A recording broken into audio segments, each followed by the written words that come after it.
Hi engineers and future engineers. ఈ వీడియోలో నేను 24 LPA జాబ్ ఎలా కొట్టాను, ఆ ఇంటర్వ్యూ ప్రిపరేషన్ ప్రాసెస్ ఏంటిది, ఇంటర్వ్యూ ఎలా అయ్యింది, ఈ 3 టాపిక్స్ నుంచి డిస్కస్ చేసుకుందాము. So let's get started. ఇప్పుడు నా ఇంటర్వ్యూ ప్రిపరేషన్ నుంచి డిస్కస్ చేద్దాం. సో నేను నా ఇంటర్వ్యూ ప్రిపరేషన్లో ఓన్లీ 3 టాపిక్స్ చాలా సీరియస్గా తీసుకున్నాను. ఒకటి ఒక ప్రోగ్రామింగ్ లాంగ్వేజ్, అది నేను సెలెక్ట్ చేసుకున్నది జావా. నెక్స్ట్ డిఎస్ఏ, తెలిసిందే, డేటా స్ట్రక్చర్స్ అండ్ అల్గోరిథమ్స్ చాలా నీట్గా వచ్చి ఉండాలి. దాని తర్వాత SQL, స్ట్రక్చర్డ్ క్వెరీ లాంగ్వేజ్ నేర్చుకున్నాను. సో ఇప్పుడు ఈ డిఎస్ఏ గురించి మాట్లాడుకుంటే నేను టోటల్గా 2.5 months కంప్లీట్ ఫుల్ ఫ్లెష్గా ఇన్వెస్ట్ చేశాను. దాంతో ఒక 2 months అప్ అండ్ డౌన్స్, అటు ఇటు అన్ని పనులతో పాటు రివిజన్ చేశాను.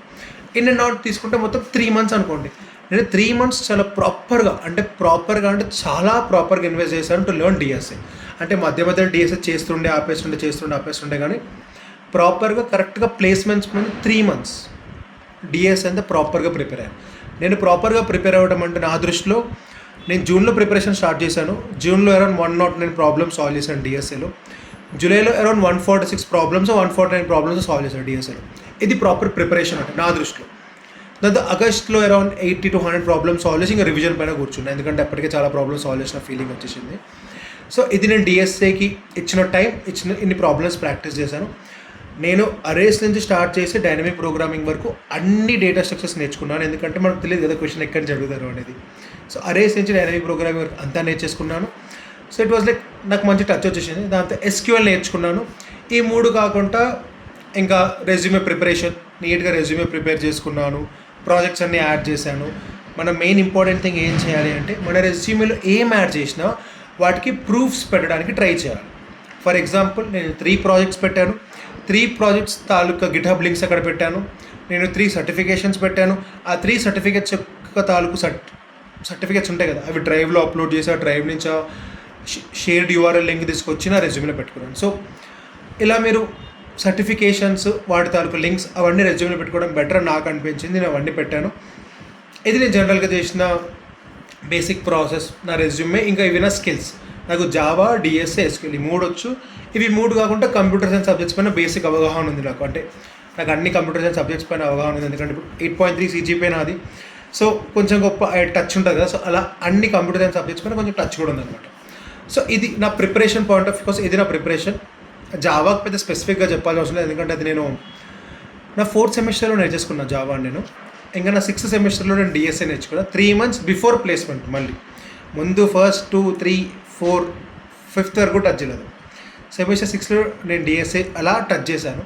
అరౌండ్ జనవరి మంత్లో, నవంబర్లో నాకు ఈ ఇంటర్వ్యూ జరిగింది. సెప్టెంబర్లో కంపెనీ వచ్చింది. నేను జూన్, జూలై, ఆగస్ట్ ఈ 3 months చాలా డెడికేటెడ్గా డిఎస్ఏ ప్రిపేర్ అయ్యాను. అంతే, ఇంకా ఈ 3 months డెడికేటెడ్ డిఎస్ఏ ప్రిపేర్ అయిపోయాను. ఇది నా ప్రిపరేషన్ గురించి చెప్పుకుంటే నేను ఒక పర్టికులర్ డిఎస్ఏ కోర్సు చాలా స్ట్రిక్ట్గా ఫాలో అయ్యాను. అదే Geeks for Geeks self placed DSA course. ఆ కోర్స్ నేను స్టార్టింగ్ 20 చాలా నీట్గా ఫాలో అయ్యాను. మధ్యలో నాకు 1-2 వీడియోస్ అర్థం కాకపోతుండే, అవి నేను యూట్యూబ్లో చూస్తుండే. యూట్యూబ్లో హూ ఇస్ ద బెస్ట్, ఇక అతని వీడియోస్ చూస్తుండే. అంటే ఆ పర్టికులర్ ప్రాబ్లమ్ని సర్చ్ చేస్తుండే. ఎవరికైతే ఎక్కువ నెంబర్ ఆఫ్ లైక్స్, ఎక్కువ నెంబర్ ఆఫ్ కమెంట్స్ ఉంటుండేనో వాళ్ళే మంచిగా చెప్పారనుకోండి, వాళ్ళ కమెంట్స్ అన్నీ చూసి దాని తర్వాత ఆ వీడియో చూస్తుండే. అలా నేను యూట్యూబ్ని కూడా రిఫర్ చేస్తుండే. సో ఇలా నేను ప్రిపేర్ అయ్యాను. ఇంకా నా మనీవ్యూ అనే ఈ కంపెనీకి వస్తే, సో ఈ కంపెనీకి మా కాలేజ్కి వచ్చినప్పుడు ఎలిజిబిలిటీ క్రైటీరియా ఉంది, CGPA eligibility. So CGPA eligibility వచ్చేసి 8 ఉండే, నేను 8.3. So first check box tick అయిపోయింది. సెకండ్ చెక్ బాక్స్ వచ్చేసి ఏముంటుండే అంటే he should be computer science or ECE student అయ్యి ఉండాలని ఉండే. నేను కంప్యూటర్ సైన్స్ స్టూడెంట్, సో అది కూడా tick. I was short listed అనమాట. షార్ట్ లిస్ట్ అయిన తర్వాత మాకు ఒక ఎగ్జామ్ కండక్ట్ చేశారు. ఎగ్జామ్లో 3 sections ఉన్నాయన్నమాట. ఫస్ట్ సెక్షన్ వచ్చేసి ఇట్స్ కంప్లీట్లీ ఇంగ్లీష్ సెక్షన్. నీ గ్రామర్ స్కిల్స్ కానీ, నీ ఇంగ్లీష్ ఇంకా XYZ so call English grammatic అట్లో ఇంగ్లీష్ పైన ఒక సెక్షన్ ఉండే. సెకండ్ సెక్షన్ వచ్చేసి MCQs అనమాట. బేసిక్ ప్రోగ్రామింగ్ లాంగ్వేజ్ క్వశ్చన్స్ ఉంటుండే, లూప్స్ పైన, కలెక్షన్స్ పైన, థ్రెడ్స్ పైన బేసిక్ MCQs ఉంటుండే. That's the second section. Third section వచ్చేసి 2 కోడింగ్ క్వశ్చన్స్ ఉన్నాయి. ఒక కోడింగ్ క్వశ్చన్ వచ్చేసి లింక్డ్ లిస్ట్లో ఉంది, ఇంకో కోడింగ్ క్వశ్చన్ వచ్చేసి గ్రాఫ్స్లో ఉంది. ఈ కోడింగ్ క్వశ్చన్స్ అనమాట. సో నా ఎగ్జామ్ అయితే నేను చాలా బాగా రాసాను. ఇట్ వాజ్ చాలా ఈజీ ఉండే ఎగ్జామ్, అంత టఫ్ ఏం లేదు. It was quite good. ఈ 2 కోడింగ్ క్వశ్చన్స్ ఏదైతే ఉన్నాయో 2 కోడింగ్ క్వశ్చన్స్ నేను ప్రాక్టీస్ చేసినవి. సో నాకు 10 నిమిషాలు కూడా పట్టలేదు ఆ కోడింగ్ క్వశ్చన్స్ కంప్లీట్ చేయడానికి. ఇంకా ఎంసీక్యూస్ అంటారా, ఎంసీక్యూస్ అవ్వరు లైక్ కొంచెం చదివితే అర్థమైపోయి ఎంసీక్యూస్ లానే ఉండే, మరి ఎంత కాంప్లికేటెడ్ గేమ్ లేవు. సో అలా నా ఎగ్జామ్ అయిపోయింది. ఎగ్జామ్ అయిపోయిన తర్వాత షార్ట్ లిస్ట్ అయ్యాను. అరౌండ్ November 2 అనుకుంటా, November 2 September ఎండింగ్లో వాళ్ళు మాకు ప్రీ ప్లేస్మెంట్ టాక్ అని ఒక మీట్ షెడ్యూల్ చేశారు. ఈ మీట్లో ఏం డిస్కస్ చేస్తారంటే ఇంటర్వ్యూ ప్రాసెస్ ఎలా ఉంటుందని డిస్కస్ చేస్తారు. సో ఇంటర్వ్యూ ప్రాసెస్ ఎలా ఉంటుండే అంటే రౌండ్ 1 వచ్చేసి టెక్నికల్ రౌండ్ 1, రౌండ్ 2 వచ్చేసి టెక్నికల్ రౌండ్ 2, రౌండ్ 3 వచ్చేసి హెచ్ఆర్ రౌండ్ అనమాట. నేను చాలా హ్యాపీగా ఫీల్ అయినా. టెక్నికల్ రౌండ్లోకి హెచ్ఆర్ రౌండ్ అంటే చాలా మంచిదిరా బాబు అనుకున్నాం. Next day morning around 9 AM నా first round of interview schedule అయింది. నాకు ఇంటర్వ్యూ తీసుకుని ఒక పర్సన్ వచ్చారు. వచ్చిన ఫస్ట్ మనం ఏమనుకుంటాం, జనరల్గా మనం ఇంటర్వ్యూ వెళ్ళే ముందు మనకు అజంప్షన్లో ఏముంటామంటే ఫస్ట్ మనం అడిగేది మన ఇంట్రడక్షనే, గ్రీటింగ్స్ తర్వాత అనుకుంటాం. నాకు వచ్చిన ఇంటర్వ్యూ ఎలా ఉండే అంటే వచ్చారు, నాకు ఫస్ట్ క్వశ్చన్ ఇచ్చారు డైరెక్ట్గా. ఫస్ట్ క్వశ్చన్ వచ్చేసి దేనిపైన అంటే find the number of occurrences in a sorted అరే. చాలా ఈజీ క్వశ్చన్ అది. బైనరీ సెర్చ్ వాడి నేను ఆయనకి కోడ్ అంతా కొట్టి చూపించేశాను, అయిపోయింది. సెకండ్ క్వశ్చన్ ట్రీస్ పైన ఉండే find the difference between 2 notes అనేది ఒక క్వశ్చన్ ఉండే. ఆ క్వశ్చన్ కూడా సాల్వ్ చేశాను, ఇచ్చేసాను. సో ఈ ఇంటర్వ్యూ మొత్తం నాకు ఒక 30-35 minutes జరిగింది. Where no introduction asked. అసలు నా గురించి ఏమీ అడగలేదు. నా పేరు అతనికి నా పేరు తెలుసు, కానీ అతని పేరు నాకు తెలియదు, ఎందుకంటే అంత ఇంట్రడక్షన్ కూడా ఇచ్చుకోలేదు కాబట్టి. క్వశ్చన్ 1 అలా స్క్రీన్ పైన డిస్ప్లే అయింది. కోడ్ కొట్టమన్నారు. నేను కోడ్ ఎలా కొట్టానంటే ఫస్ట్ నేను ఆప్టిమల్ సొల్యూషన్ కొట్టలేదు, ఫస్ట్ బ్రూట్ ఫోర్స్ మెథడ్ కొట్టాను. బ్రూట్ ఫోర్స్ అంటే ఏంటిది, ఒక ఫర్ లూప్ రాసి దాని లోపల ఇంకో ఫర్ లూప్ రాసి, సార్ ఒకటే ఫర్ లూప్ అనుకోండి సార్, ఒక ఫర్ లూప్ రాసి ఆ నెంబర్ ఆఫ్ అకరెన్సెస్ ఫైండ్ చేయడం, లీనియర్ సెర్చ్ అల్గోరిథం రాశాను. అతను నుండి దీన్ని ఇంకొంచెం ఆప్టిమైజ్ చెయ్యు అన్నాడు. అంటే నేను చెప్పాను దిస్ కెన్ బి ఆప్టిమైజ్డ్ అని. ఆప్టిమైజ్ చేసి చూపి అన్నారు. నేను దాన్ని మళ్ళీ లాగిన్ అల్గోరిథంలో రాసి చూపించాను. Done and dusted. క్వశ్చన్ 1 అయిపోయింది. క్వశ్చన్ 2 ఇచ్చారు. ఇట్ వాస్ బేస్డ్ ఆన్ ట్రీస్లో to find the difference between 2 notes అని ఉంటే ఏదో కొంచెం ట్విస్ట్ ఉంటుంది దాంట్లో. ఫస్ట్ దాన్ని కూడా బ్రూట్ ఫోర్స్ రాశాను, ఓకే అన్నారు. దానికి ఆప్టిమల్ సొల్యూషన్ రాయొచ్చు అని చెప్పాను, రాయు అని చెప్పారు, ఆప్టిమల్ సొల్యూషన్ రాశాను. నేను ఫస్ట్ క్వశ్చన్కి ఆన్సర్, సెకండ్ క్వశ్చన్కి ఆన్సర్ చేసిన తర్వాత దాన్ని ఇలానే ఎందుకు రాసామని కూడా అడుగుతారు మనని. దాని గురించి డీటెయిల్ ఎక్స్ప్లెనేషన్ ఇవ్వాలి. ఇది లాజిక్, ఇది అనేది. అలా నా రౌండ్ 1 అయిపోయింది. 35 minutes రౌండ్ 1 అయిపోయింది. ఐ వాజ్ లైక్ కొంచెం చాలా కాన్ఫిడెంట్గా ఉండే అనమాట. అంటే రౌండ్ 1 చాలా ఈజీగా అయిపోయింది కదా అని. అయిపోయిందా, గంట తర్వాత నాకు రౌండ్ 2 షెడ్యూల్ అవుతుంది అనమాట, in the span of 1 hour. ఈ షెడ్యూల్ అయినప్పుడు ఒక పర్సన్ వస్తారు. వచ్చి రాగానే అడిగే ఫస్ట్ క్వశ్చన్ ఏంటంటే నీ రౌండ్ 1 ఇంటర్వ్యూ తీసుకున్న అతని పేరు ఏంటిదని అడుగుతారు. నాకు తెలియదు, ఎందుకంటే నాకు అతను చెప్పలేదు, నాకు తెలియదు అని చెప్పాను. దానికి అతను ఉండి హౌ కేర్లెస్, నువ్వు ఎలా ఉండగలుగుతావు, నేను ఇంటర్వ్యూ తీసుకున్న పేరు కూడా తెలియదు. నాకు మంచి స్టార్ట్ ఇచ్చారు నాకు ఇంటర్వ్యూకి. నా బ్రెయిన్లో ఒక ఇంప్రెషన్ పడిపోయింది. స్టార్ట్ ఆఫ్ ద ఇంటర్వ్యూ కొంచెం నెగిటివ్ వెళ్ళిందని. దాని తర్వాత వచ్చేసి అతని పేరు చెప్పారు. అతని పేరు చెప్పి అతని ఇంట్రడక్షన్ ఇచ్చారనమాట. అతని ఇంట్రడక్షన్లో లిటరల్లీ నేను ఒక 18 years of experience, 30 years of experience అనుకోండి. నేను 18 companies ఉన్నాను. నాకు గుర్తున్నంత వరకు నేను 18 companies ఉన్నాను. 18 అనుకుంటా, 9-18 నాకు ఎగ్జాక్ట్ గుర్తున్నట్లు పెట్టేదాం. ఈ 2 numbers ఏదో ఒక నెంబర్, అన్ని ఎక్స్పీరియన్స్ చెప్పారు ఆయన స్టార్ట్ చేసింది TCS నుంచి. సో స్లోగా గూగుల్, మైక్రోసాఫ్ట్ ఇవన్నీ కంప్లీట్ చేసుకొని అతను ఇప్పుడు one of the senior engineering managers మా పర్టికులర్ కంపెనీ. ఇంత ఎక్స్పీరియన్స్ చెప్పిన తర్వాత ఈ 18 companies 18 years ఆఫ్ ఎక్స్పీరియన్స్ ఉంది ఆయనకి. ఇంత ఎక్స్పీరియన్స్ చెప్పిన తర్వాత నా బ్రెయిన్లో వచ్చిన ఫస్ట్ క్వశ్చన్ ఏంటో నాకు, నువ్వు ఇంత ఎక్స్పీరియన్స్ సాటిస్ఫై చేయగలుగుతావా అంటే నీకున్న ఈ 3 months ఆఫ్ DSA స్కిల్స్ తోటి అని అనుకున్నా. దాంతో నా ఇంట్రొడక్షన్ ఏమన్నారు, నేను ప్రొఫెషనల్ ఇంట్రొడక్షన్ కదా చాలా ప్రొఫెషనల్గా ఇచ్చాను. దాంతో మీ మమ్మీ డాడీ పేరు ఎందుకు ఇంక్లూడ్ చేయలేదని చెప్పారు. థ్యాంక్స్ అనుకున్నా, మంచిదిరా భరత్, ఇంకొంచెం నెగిటివ్ ఇంప్రెషన్ తెచ్చుకోవచ్చు కదా అనుకొని మా మమ్మీ మా డాడీ పేరు ఇంట్రడ్యూస్. అంటే నేను జనరల్గా ప్రొఫెషనల్ ఇంటర్వ్యూస్లో మమ్మీ డాడీ పేరు ఎందుకు అనుకున్నా, బట్ అతనికి కావాలనిపించింది, అది కూడా చెప్పాను, అయిపోయింది. నా క్వశ్చన్ 1 స్టార్ట్ అయింది. నేను ఇప్పటివరకు ఇచ్చిన ఇంటర్వ్యూస్ అన్నింటిలో this was completely different questioning అనిపించింది. నాకు ఒక కోడ్ ఇచ్చారనమాట. ఒక కోడ్ ఇచ్చి అది it's a question based on graphs. ఆ క్వశ్చన్ కూడా ఏంటంటే స్మాలెస్ట్ పాత్ క్వశ్చన్. అది గ్రాఫ్లో ఒక అల్గోరిథం ఇచ్చారు. అల్గోరిథం ఇచ్చి దీంట్లో ఒక లైన్లో కోడ్ తప్పు రాశాను నేను, నువ్వు దాన్ని కరెక్ట్ చేసి ఈ పర్టిక్యులర్ కోడ్ ఏదైతే ఉందో దీనికి క్వశ్చన్ ఏమై ఉంటుంది అది గెస్ చేయాలని చెప్పారు నాకు. సో అతను కోడ్ ఇచ్చారు. కోడ్లో బగ్ ఉంది, అంటే ఆ కోడ్ తప్పు అనమాట. ఆ కోడ్ ఎగ్జిక్యూట్ చేస్తే నీకు ఇన్ఫినిటీ లూప్లోకి వెళ్ళిపోతుంది ఆ కోడ్. దాన్ని నువ్వు సెట్ చేసి ఈ కోడ్ యొక్క క్వశ్చన్ ఏమై ఉంటుంది అని అడిగాను నన్ను. నాకు లిటరలీ ½ పట్టింది, లిటరలీ ½ ఆ కోడ్లో ఉన్న బగ్ ఐడెంటిఫై చేసి ఆ కోడ్ పర్పస్ తెలుసుకోవడానికి. So it was like smallest path from point A to point B ఎలా కనుక్కోవాలన్న దానిపైన కోడ్ అది. It's a code based on graphs అనమాట. సో ఇది నాకు అతను క్వశ్చన్. 30 minutes చాలా ఇంటరాక్టివ్ సపోర్ట్ ఇచ్చారు అతను. లైక్ చెప్పాలంటే నేను మాట్లాడుతూనే ఉన్నా రిగరస్గా, ఎందుకంటే ఇక్కడ మనం ఏం చేయలేము, మనం కీబోర్డ్ పైన కొట్టడానికి ఏముండదు, జస్ట్ ఆ కోడ్ని చూస్తూ అనలైజ్ చేస్తూ ఉండాలి విత్ సమ్ ఎగ్జాంపుల్స్. చేశాను, చెప్పేసాను, వాజ్ సాటిస్ఫైడ్, అయిపోయింది. దాని తర్వాత సెకండ్ క్వశ్చన్ అడిగారు.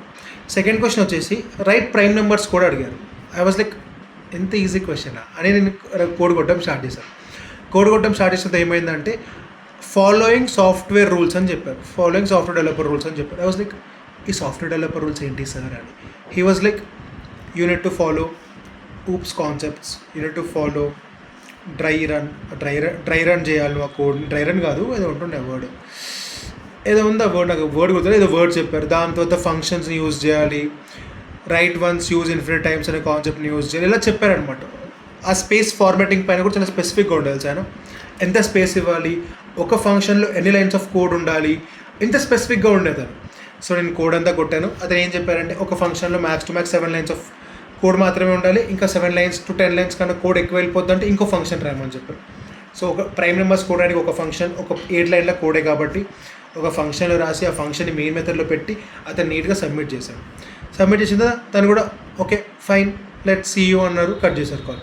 ఐ వాజ్ లైక్ అంటే నాకు రౌండ్ 1 అయిపోయిందో కాన్ఫిడెంట్ ఉండే, నేను రౌండ్ 2 క్వాలిఫై అయిపోయినాను. కానీ రౌండ్ 2 అయిపోయిందో నాకు కాన్ఫిడెన్స్ అంత లేదు, నన్ను వాళ్ళు అప్రూవ్ చేశారు రిజెక్ట్ చేశారు అని. ఎందుకంటే ఆ ఎక్స్పీరియన్స్ ఏదైతే ఉంది చూసారో ఆ ఎక్స్పీరియన్స్ నాకు కొంచెం భయం కదా, అంత ఎక్స్పీరియన్స్ ఉంది కదా, యాక్సెప్ట్ చేస్తారా చేయరా అని. It was like okay fine అయిపోయింది అయిపోయింది. ఇంకా నాకు ఇంకా జనరల్గా నాకు రౌండ్ 1 అయిపోయిన 10-20 minutesకి రౌండ్ 2 షెడ్యూల్ అయిపోయింది, నెక్స్ట్ 1 hour. ఇది షెడ్యూల్ అవ్వట్లేదు, ఇంకా అవ్వట్లేదు కదా అని అలా బయటికి వెళ్దాం అనుకున్నాం. ఇంకా బయటికి వెళ్ళే టైంకి నేను హాస్టల్లో ఉన్నప్పుడు, హాస్టల్లో ఉన్న ఇంటర్వ్యూస్ ఇస్తుండే, బయటికి అలా వెళ్దాం అనుకున్నా. అప్పుడే your HR round has been scheduled అని వచ్చింది. I was like okay fine, బయటికి వెళ్ళి లోపలికి వచ్చేసాం. వచ్చి కూర్చున్నా. ఇంకా నా ప్రీవియస్ కంపెనీస్లో ఏమైందంటే నేను దీనికన్నా ముందు JP Morgan అనే కంపెనీకి ఇంటర్వ్యూ ఇచ్చాను. ఇంటర్వ్యూ ఇచ్చినప్పుడు అది మేనేజర్ రౌండ్ పోయిందనమాట. నా మేనేజర్ రౌండ్లో నా టెక్నికల్ రౌండ్ క్లియర్ అయిపోయింది, నా మేనేజర్ రౌండ్ పోయింది. పోవడానికి రీజన్ ఏంటంటే what are the products of JP Morgan అని అడిగారు నన్ను. నేను దానికి అంత స్పెసిఫిక్గా డీటెయిల్డ్గా ఆన్సర్ ఇవ్వలేకపోయాను. సో అక్కడి నుంచి నా గ్రాఫ్ డౌన్ అయ్యి అక్కడి నుంచి మొత్తం ఇంటర్వ్యూ దొబ్బింది.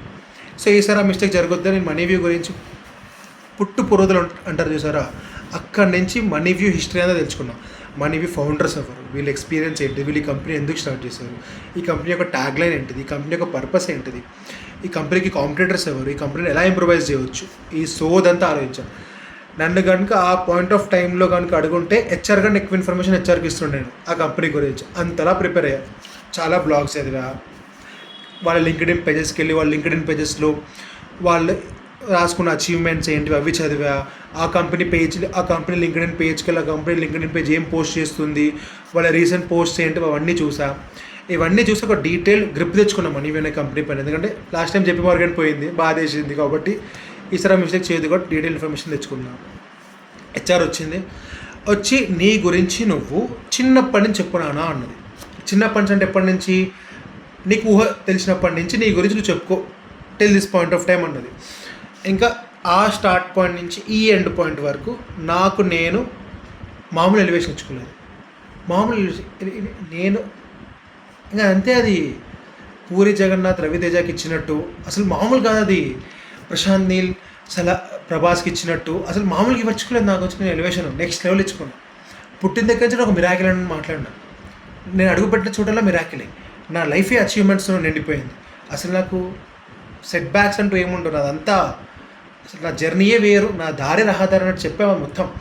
నా ఇంట్రడక్షన్ని అరగంట ఇచ్చా అంటే అర్థం చేసుకోండి. నా ఇంట్రడక్షన్ ఒకటి అరగంట ఇచ్చా. తన మధ్యలో సర్ప్రైజింగ్లు షాకింగ్లు చాలా చెప్పా.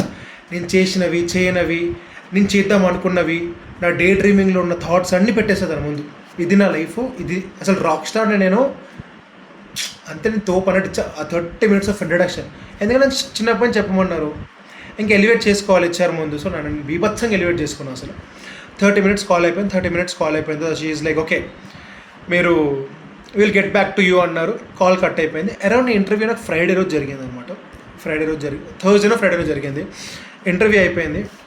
నేను రిజల్ట్స్ కోసం వెయిట్ చేస్తున్నా. ఫ్రైడే అయిపోయింది, రిజల్ట్ రావట్లేదు. ఓకే, ఫ్రైడే రోజు రిజల్ట్ వచ్చింది. సో మనీ వ్యూ మా కాలేజ్కి వచ్చినప్పుడు 2 రోల్స్ కోసం వచ్చింది. ఒకటి సాఫ్ట్వేర్ ఇంజనీరింగ్ రోల్కి, ఇంకోటి డేటా అనలిస్ట్ రోల్కి. సో ఫ్రైడే రోజు వాళ్ళు డేటా అనలిస్ట్ రోల్కి క్వాలిఫై అయిన స్టూడెంట్స్ యొక్క మెయిల్ రిలీజ్ చేశారంట. These students have been qualified for money view, congratulations and I was like, నా పేరు లేదంటే నేను షాక్ అయిపోయి, అలా నేను ఒక డిప్రెషన్ మూడ్లో అలా ఒక దగ్గర కూర్చొని నా బ్రెయిన్లో మళ్ళీ మనం ఎగ్జామ్స్ రాయాలి, మళ్ళీ ఇంటర్వ్యూస్కి సెలెక్ట్ అవ్వాలి, మళ్ళీ ఇంటర్వ్యూస్ ఇవ్వాలి. ఈ 3 స్టెప్స్ నా బ్రెయిన్లో రివైజ్ అవుతున్నాయి. ఇక ఇదే రీస్టార్ట్ చేయాలి మళ్ళీ ప్రాసెస్ని. ఎగ్జామ్ ఉంటుంది, ఇంటర్వ్యూ ఉంటుంది, మళ్ళీ క్వాలిఫికేషన్, ఇదే అనుకున్నా. అంటే apply exam interview, apply exam interview అనుకున్నా. అప్పుడే వన్ ఆఫ్ మై ఫ్రెండ్ నుండి, అరే వేస్ట్ ఫెల్లో, ఆ మెయిల్ ఏదైతే వచ్చిందో డేటా అనలిస్ట్ రోల్కి ఇంకా ఎస్డీఎస్కి రాలేదు, అంటే సాఫ్ట్వేర్ డెవలపర్స్కి రాలేదంటే మళ్ళీ కొంచెం అలా ఊపిరి తీసుకొని అప్పుడే గోల్డెన్ టెంపుల్కి వెళ్దాం అనుకుంటే గోల్డెన్ టెంపుల్కి వెళ్ళొచ్చేసాం. ఫ్రైడే నైట్ అయిపోయింది, సాటర్డే అయిపోయింది. నా ఫ్రెండ్ మెయిల్ తీసుకొని హెచ్ఆర్కి మెయిల్ చేశాం, when we can expect results of qualified students for SDN. వాళ్ళు మండే అని చెప్పారు. ఇంకా మండే కోసం వెయిట్ చేస్తుండే. నాకు తెలిసి November 4, 2023 ఇస్ ద డేట్ అనుకో. November 4th, November 6th, November 6th, 2022 is the date. ఆ రోజు అరౌండ్ సాయంత్రం 4:12 మెయిల్ వస్తుంది, Bharat you have been short listed for so and so company, so and so అని. I was like Cloud9. నేను చాలా హ్యాపీగా ఉండే. ఇక నేను చూసుకున్న రోజుగా చాలా మంచిగా అనిపించింది. దాని తర్వాత ఇంకా మా పేరెంట్స్కి ఫోన్ చేసి చెప్పాను. They also felt very happy. మా పేరెంట్స్కి ఎలా చెప్పాను చెప్తుంటాను. సో నా కంప్లీట్ ప్యాకేజ్ వచ్చేసి 24 lakhs. ఫస్ట్ మా పేరెంట్స్కి నేను 24 lakhs అని చెప్పాను. దాంతో వాళ్ళకి క్లియర్గా బ్రేక్ డౌన్ చేసుకుంటూ చెప్పాను. ఎందుకంటే మా పేరెంట్స్ నాకు 24 అనుకుంటే 24/12 = 2 lakhs వస్తాయని అనుకున్నారు.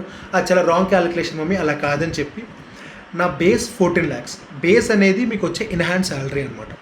సో బేస్ మనకి ఒక సిటీసీ అనేది ఒక ఇయర్లీ సిటీసీ అనేది మీ ప్యాకేజ్.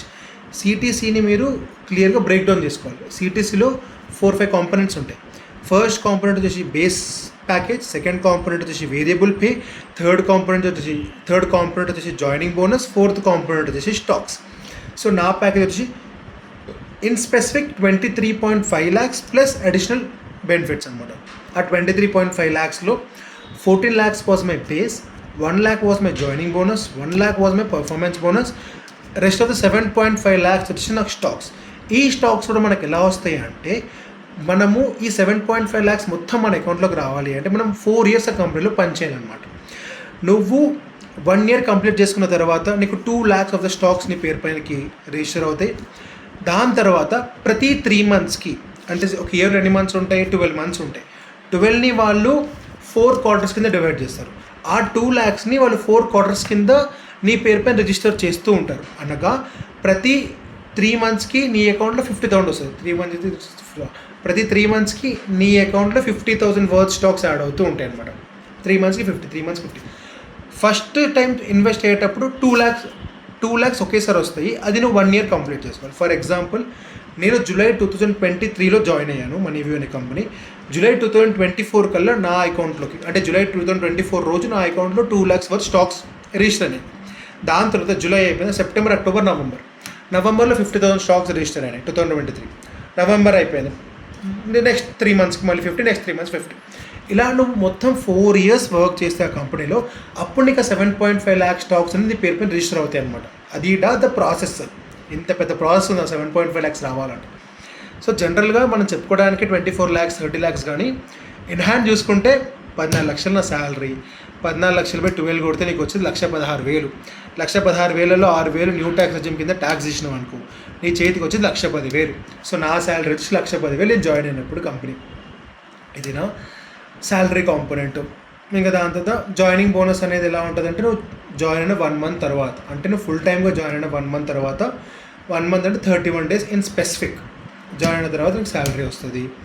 పర్ఫార్మెన్స్ బోనస్ అనేది నీకు ఒక ఇయర్లో 6 monthsకి ఒకసారి 50% ఆఫ్ ద పర్ఫార్మెన్స్ బోనస్ ఇస్తారు శాలరీతో పాటు, ఇంకో 6 months 50% ఆఫ్ ద శాలరీతో పాటు పర్ఫార్మెన్స్ బోనస్ ఇస్తారు. This is the procedure. So ఎక్కువ శాలరీస్ ఏం రావు. 1,10,000 ఈజ్ వాట్ యూ గెట్ అనమాట at the end of the day. This is what our CTC, this is what our policy. అంటే ఏ కంపెనీలో ఇలానే ఉంటుంది పాలసీ. నాకు వాళ్ళు internship plus full time offer ఇచ్చారు. అంటే ఇంటర్వ్యూ జరుగుతున్నప్పుడే ఇంటర్న్షిప్ వచ్చేసి 5 months, నా 5 months ఇంటర్న్షిప్ పే వచ్చేసి 40,000. దాంట్లో వాళ్ళు టీడీఎస్ కింద 200 కట్ చేసుకుంటుండే. నాకు 39,800 పర్ మంత్ వేస్తుండే. 39,800 5 months వేశారు. దాంతో నుంచి ఫుల్ టైం కన్వర్ట్ అయిన తర్వాత they to pay me 1,10,000. This is the complete flow structure of my company అనమాట. This is how it works. ఇది 5 months of internship plus full time offer నేను grab చేశాను.